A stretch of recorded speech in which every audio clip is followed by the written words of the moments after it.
Sir మీరు పోలీసా? నన్ను చూస్తే పోలీసులు అనిపిస్తుందా?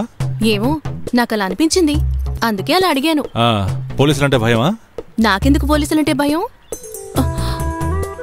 అయితే చెప్పు, మయూరాక్షి జర్నల్ నీ బ్యాగ్లోకి ఎలా వచ్చింది? మీ ఇద్దరికి ఏంటి సంబంధం? చూసారా, వెంటనే మీ మొహం మారిపోయింది. దాన్ని బట్టే నేను అడిగాను మీరు పోలీసా అని. అది వదిలే, నేను అడిగిన దానికి సమాధానం చెప్పు. మయూరాక్షి చాలా రోజులు ఈ అడవిలోనే ఉన్నారు. నేను ఆ రోజు క్యాంప్కొచ్చిన వ్యాన్లోంచి మందులు తీసింది ఆవిడ చెప్తేనే. దేనికి?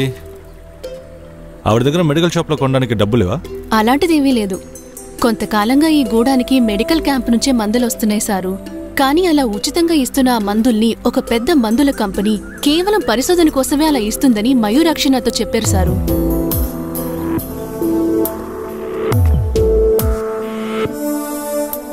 కళ్యాణి వాళ్ళ అమ్మకొచ్చింది కేవలం మామూలు జ్వరమే. కానీ ఆ మందులు వాడిన తర్వాతే అలా అయ్యింది. ఆవిడ్ని చూశారుగా, ఆవిడలాగే చాలా మంది ఉన్నారు ఈ గూడలో. ఏదో ల్యాబ్లో పరిశోధించడానికి కొన్ని మందులు కావాలని మయూరాక్షి నన్ను అడిగారు. అందుకే నేను క్యాంప్ వ్యాన్లోంచి మందులు దొంగిలించాను. ఓహో, ఈ మయూరాక్షి ఎక్కడ ఉంటారేంటి? అది నాకు తెలీదు. గూడెం గుడిలో చీటీ పెడతారు. చెప్పిన టైంకి వెళ్తే ఆవిడ్ని చూడొచ్చు మీరు. పోస్ట్ పంపే పని నాకు అప్పగించారంతే. ఈ విషయం గుర్తుపెట్టుకో. ఈసారి నువ్వు ఆవిడ్ని కలిసినప్పుడు నేను ఆవిడ్ని కలవాలనుకుంటున్నానని చెప్పు.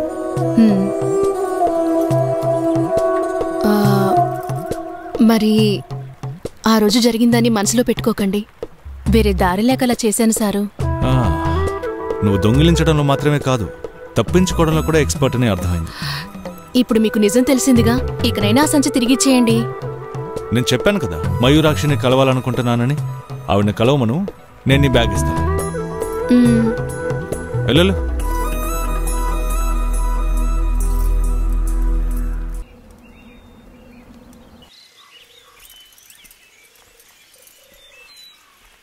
అంటే ఇదే మయూరాక్షి స్థావరం అన్నమాట, అవునా? అంటే ఇక్కడేనన్నమాట ఆవిడ నీకోసం చీటీ పెట్టేది.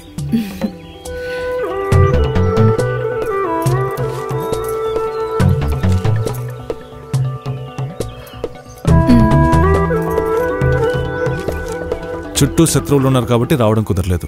చూడు, డైరెక్ట్గా రాకపోతే నేనేం చేయలేను. ఇదిగో రాసిపెట్టు. నా మీద నమ్మకం లేని వాళ్ళని నేను నమ్మను. ఆగండి. చీటీ పెట్టిన వాళ్ళు ఎక్కడా?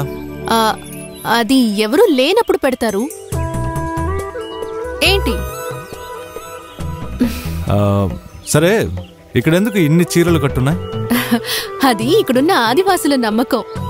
ఎవరినైనా ఇష్టపడుతున్న కన్నెపిల్ల ఈ గుడి ముందు రహస్యంగా చీర గనక కడితే తను కోరుకున్నవాడే భర్తగా వస్తాడు. బాగుంది. అయితే ఇక్కడ చాలా లవ్ స్టోరీస్ ఉన్నాయన్నమాట. మాలాంటి నిర్భాగ్యులకి కనీసం ఇలాంటిదేదో ఒకటి ఉండాలి కదా. ఏమైంది? మెడికల్ కాలేజ్ నుంచి రిపోర్ట్ వచ్చిందా? వచ్చింది సార్. కిడ్నీ డ్యామేజ్ కి డ్రగ్స్ సైడ్ ఎఫెక్టే కారణం అట. ఆవిడ శాంపిల్ డ్రగ్స్ తీసుకోవడం వల్ల అలా అయిందని మెడికల్ కాలేజ్ రిపోర్ట్ ఇచ్చింది. శాంపిల్స్ ఢిల్లీకి పంపావా? వాటిని ఎప్పుడో సెంట్రల్ డ్రగ్స్ లాబొరేటరీ దాన్ని కూడా పంపాను. శాంపిల్ మెడిసిన్ యొక్క సిడి రిపోర్ట్ రానివ్వు, చూద్దాం. అన్నిటికీ కారణం ఆ ఒకళదేవే. ఏంటి? అదే మయూరాక్షి. ఆవిడ అర్థం పర్థం లేని ఆర్టికలే. అందుకే మనం ఇలా నానా దెబ్బలు పడుతున్నాం. గవర్నమెంట్ తప్పుపట్టి ప్రయోజనం లేదు. అంత షార్ప్ గా ఉన్నాయి ఆవిడ రాసిన రాతలు. అలా అనకండి వెంకట్ సారు. ఆవిడ ఎవరో తెలియక మీరిలా మాట్లాడుతున్నారు. అలాగైతే నీకు బాగా తెలుసన్నమాట ఆవిడ ఎవరనేది. నాకు తెలుసు. మయూరాక్షి ఆదివాసుల క్షేమం కోసం తమ జీవితాల్ని త్యాగం చేసిన వాళ్ళు మయూరాక్షి అమ్మా నాన్నలు. అందుకనే చిన్నప్పటినుంచి ఆవిడతో ఉన్నది సాధారణ ఈ ఆదివాసులే.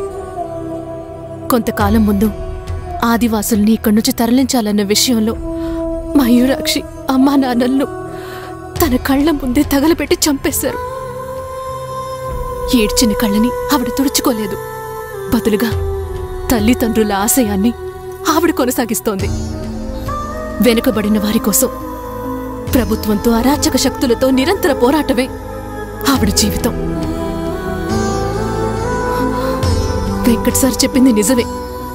తన రాతులకు పదం ఎక్కువే. అందుకు కారణం ప్రతి వాక్యంలోనూ తను చూసేది కళ్ల ముందే కాలి బూడిదైన తన తల్లిదండ్రులనే.